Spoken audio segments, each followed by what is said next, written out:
Еве овде сум роден пред 55 години, тука собирав животни искуства. Во оваа населба која денес ја викам Старо Мало, ја доживеа првата љубов, првите рани на лактите и на колената, првите соочувања со реалниот живот, првите убави, ама и доста лоши моменти. Ова е местото каде што се собиравме пред да одиме во град. А посебно кога се враќавме од град, тука седнувавме и разговаравме цела вечер за тоа како сме си поминале таа вечер.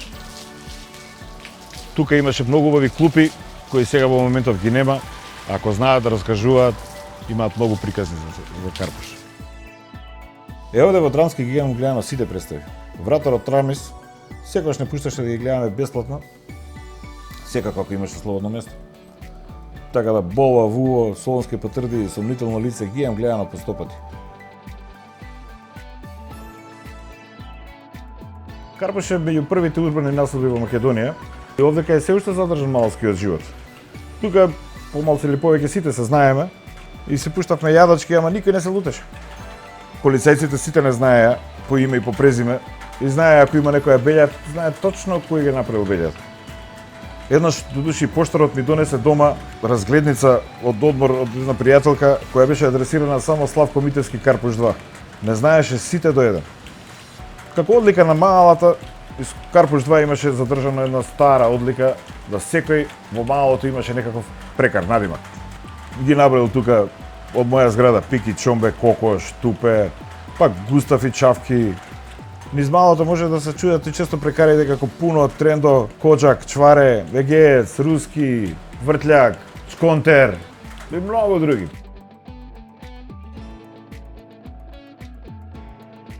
Тука ми го купија првото пони. Абе луѓе, вие поименате што радост беше тоа. Така возејќи 2-3 дена без прекин, им посметавме девојчињева што игра народна. Сандра со топката ми го скрши светлото. После и дома си го добив.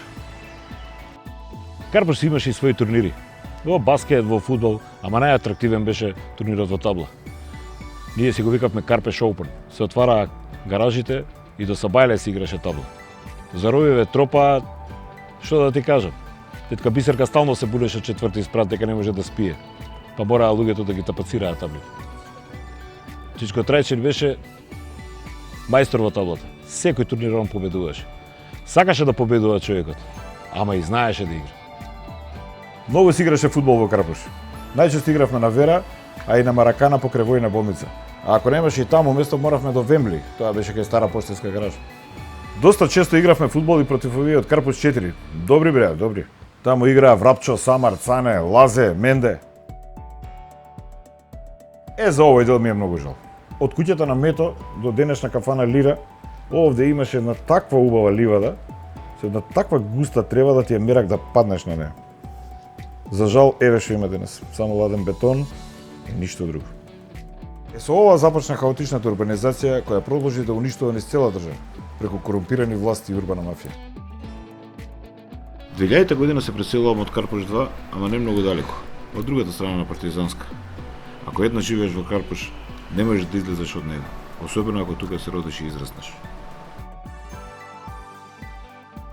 Мораме да ја спречиме понатамошната бетонизација на Карпуш. Мораме да го спречиме ова лудило кое трае повеќе од 10 години. Мораме да обезбедиме подобра иднина за нашите деца, за нашата општина. Не ни останува голем избор. Или нашите деца, нашата иднина, или корумпираните советници и урбаната мафија.